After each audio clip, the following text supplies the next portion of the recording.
আসসালামু আলাইকুম এভরিওয়ান। দোহারের ব্যতিক্রম ধর্মী এক চা তেঁতুল চা। এই চায়ের টেস্ট না খেলে কেউ বলতে পারবে না।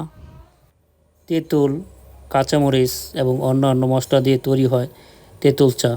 এবং শুধু তেঁতুল চাই না, দুলাল ভাইয়ের রং চাটাও কিন্তু সেরা হয়। দুলাল ভাইয়ের এই চা খেতে দূর দূরান্ত থেকে মানুষ ছুটে আসে ব্যতিক্রম ধর্মী চা খাওয়ার জন্য।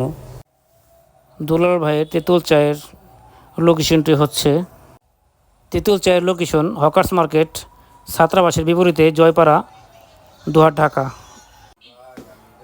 এবং কে কে এই চা খেয়েছেন অবশ্যই কমেন্টে জানাবেন এবং চাটি কার কাছে কেমন লেগেছে সেটা অবশ্যই জানাবেন। আরেকটি বিষয়, দুলাল ভাইয়ের কাছে খাঁটি মধুও নাকি পাওয়া যায়। আপনারা যাদের মধু দরকার তারা দুলাল ভাইয়ের সাথে যোগাযোগ করবেন। চায়ের পাশাপাশি উনি নাকি খাঁটি মধু বিক্রি করে থাকেন।